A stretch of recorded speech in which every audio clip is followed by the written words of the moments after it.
The haunting lore of Darkness Falls, behind the scenes of the 2003 horror film. When you bring up Darkness Falls among horror enthusiasts, you're bound to get a mixed bag of reactions. Some might roll their eyes, dismissing it as just another teen horror flick filled with cheap jump scares and lacking any real depth.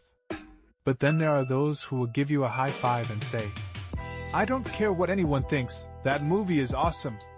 This stark contrast in opinions likely stems from a studio trying to capture the viral marketing magic of the Blair Witch Project, while delivering a film that feels more like the modern popcorn horror we see from Blumhouse or the Conjuring universe.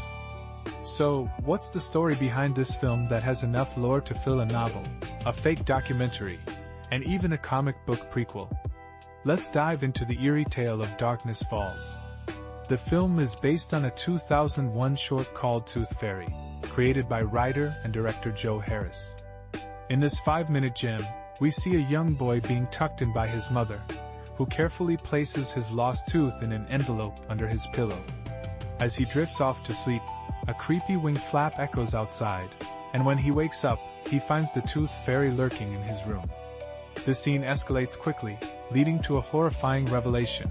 The boy is attacked, and the words, "Not good enough," are pinned to his chest, with his eyes gruesomely ripped out and stitched back together. Talk about a nightmare.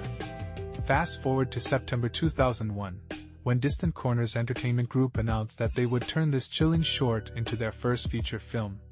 This studio was a subsidiary of Revolution Studios, known for producing a slew of mid-2000s comedies like Click and White Chicks, as well as serious films like Rocky Balboa and Black Hawk Down. Initially, the film had working titles like Don't Peek and The Tooth Fairy, but eventually settled on Darkness Falls, named after the town where the haunting events unfold.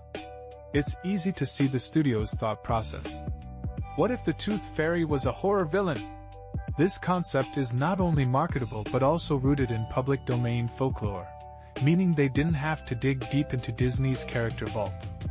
To flesh out the story, they brought in the late writer John Fasano, known for his work on Universal Soldier, The Return and Another 48 Hours, along with James Vanderbilt, who would later collaborate on Scream V and Zodiac. Together, they crafted a tale that begins in the 19th century with Matilda Dixon, a woman who adored children. She would reward them with gold coins for their lost teeth, earning her the nickname, you guessed it, the Tooth Fairy. However, a tragic fire leaves Matilda disfigured and sensitive to light, forcing her to wear a porcelain mask that only adds to her eerie presence. The townsfolk, fearing her, accuse her of murdering 2 missing children and lynch her. In her final moments, she curses the town, vowing revenge and sealing the fate of Darkness Falls. Fast forward to the 90s, where we see a grown-up Kyle Walsh, who is still haunted by the events of his childhood. The film quickly establishes the rules. The Tooth Fairy's only weakness is light. Unfortunately, Kyle's mother doesn't believe him, leading to a shocking opening scene where she meets a gruesome fate. 12 years later, Kyle, now a paranoid adult, returns to Darkness Falls to help a friend in need, armed with a duffel bag full of flashlights. Behind the camera, first-time director Jonathan Liebesman was chosen to bring this chilling script to life. Despite his accolades, he wasn't particularly fond of horror films and was simply following his agent's advice to make a studio film. The lead role of adult Kyle went to Chaney Clay, a relative newcomer who had just started making waves in Hollywood. Sadly, his promising career was cut short when he passed away in 2007. His friend Anya was played by Emma Caulfield Ford, a familiar face from Buffy the Vampire Slayer. Horror fans might also recognize Angus Sampson, known as Tucker, from the Insidious franchise, who plays a local drunk in a memorable scene.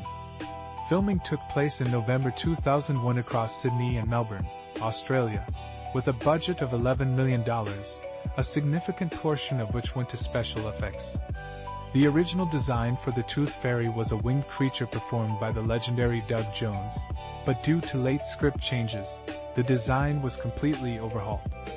The final version, created by the great Stan Winston, was so impressive that it's hard to believe it's not a real person in prosthetics.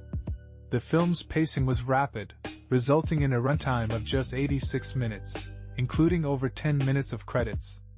The score, composed by Brian Tyler, matched the film's mid-2000s vibe, featuring tracks that could easily fit into a party playlist. Producer John Heedman, who had previously worked on the marketing for the Blair Witch Project, attempted a similar strategy with a faux documentary titled The Legend of Matilda Dixon. However, it didn't quite capture the same magic.